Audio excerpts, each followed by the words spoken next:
감사합니다. 다음은 김미애 의원님. 후보자님, 먼저 후보자 네. 지명되신 걸 축하드립니다. 부산 감사합니다. 해운대 의뢰 김미애입니다.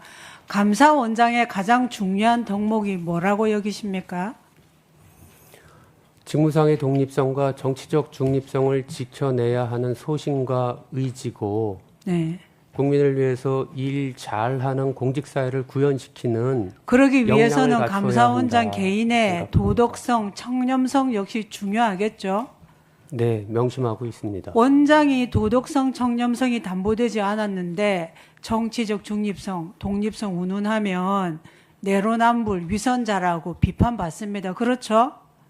네, 우리 사회에는 그런 지도층이 너무나 많습니다. 그래서 국민들은 어지러울 지경이고 저도 좀 그런 거라고 여기고 있습니다. 그리고 변호사로 오래 활동하셨는데 어떤 사실관계를 뒷받침하기 위해서는 증거가 중요하죠. 네, 그렇잖아요. 그리고 오늘 여기도 감사원장의 인사청문회 자료입니다.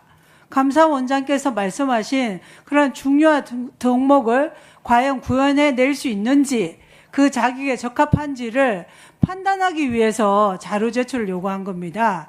발목 잡기가 아니라. 아시겠습니까?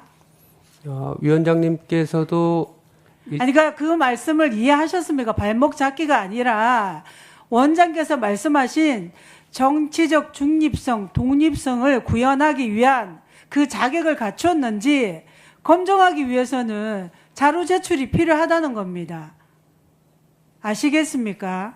네, 위원님들께서 저의 자질과 그러니까 역량을 거기에 대한 검증하시는 것으로 자료를 알고 제출해 있습니다. 주세요. 그리고 또 민변 회장 역임을 상당히 자랑스럽게 생각하고 민변은 나에게 삶의 등불이다 이렇게 표현도 하셨는데 원장 후보께서는 우리 사회의 가장 사회적 약자가 누구라고 여기십니까?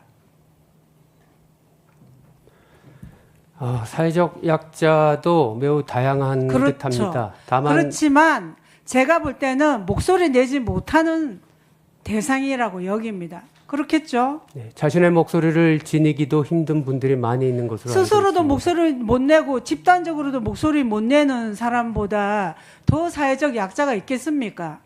그 목소리가 차단되는 것도 그렇고 그렇지 않습니까? 네, 잘 살펴야 된다고 생각합니다. 그런데 저는 후보자가 민변 회장도 하셨고 여러 인권 보호 활동을 하셨는데 별로 그런 것을 본 적은 없습니다.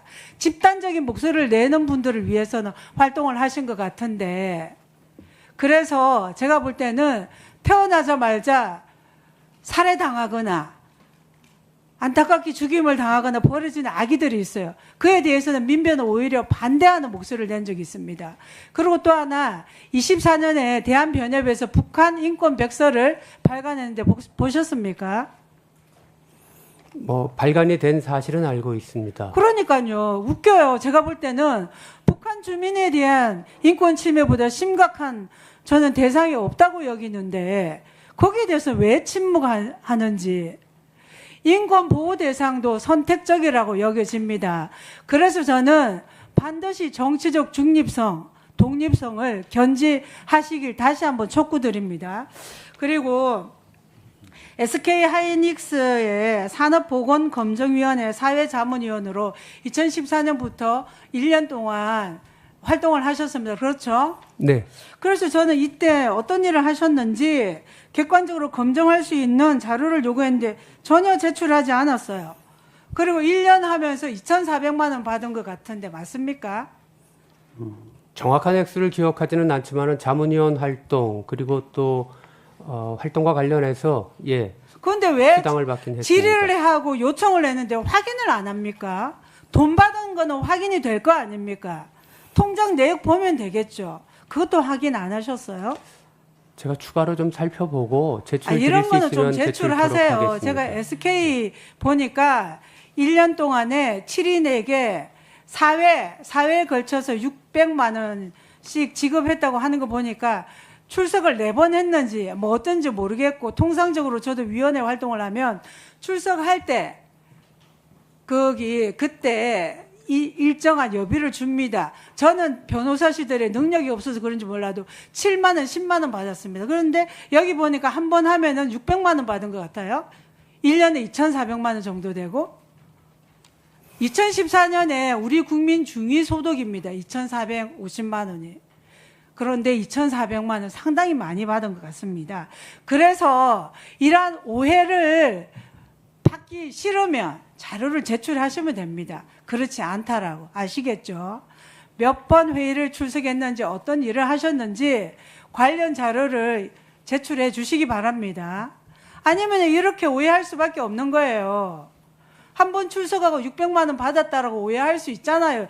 이 답변을 보면. 그러니까 꼭 자료 제출해 주시기 바랍니다.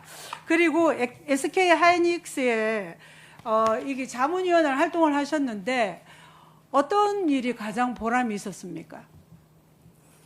당시 SK 하이닉스 자문위원회는 삼성 반도체 직업병과 같이 SK 하이닉스에서도 동일한 문제가 있다는 사회적 문제 제기에 따라서 작업 환경과 그 직원들의 병 발생 사이의 상관성을 보고 또 작업 환경을 살펴서 세계적인 기업의 수준에 맞는 작업 환경을 조성하고 재발 방지 대책을 만들겠다라고 하는 회사의 의지를 갖고 외부의 전문가로서 그건 참여를 알겠는데 했습니다. 외부 네. 자문위원 구성한 취지가 그렇다는 거고 후보자께서 보람 있게 하는 활동을 말씀하라는. 네, 그래서 저 법률 전문가로서 SK 하이닉스 재직 중에 발생한 병, 대다수의 병에 대해서 SK 하이닉스는 최대한 자원을 동원해서 지원 보상 관련 체계를 자료를 좀 만들었고 제출해 주시기 바랍니다. 그 체계를 제가 좀 구축하는데 그러니까 도움을 그 자료는 드렸습니다. 가지고 계시겠네요. 저로서는 그 자료를 상세하게 갖고 있지는 않은데 아니, 뭐 SK SK 하이닉스나 하이닉스에 요청하면 있겠죠. 이런 쪽에서 제출이 되어야 할 것으로 아는데요. 거기 네, 한번 요청해 주세요. 본인 추가로 한번 살펴보도록 하겠습니다. 예, 수고하셨습니다. 다음 백성아 위원님 질의해 주시기 바랍니다. 예. 오늘 이재명 대통령께서 청와대로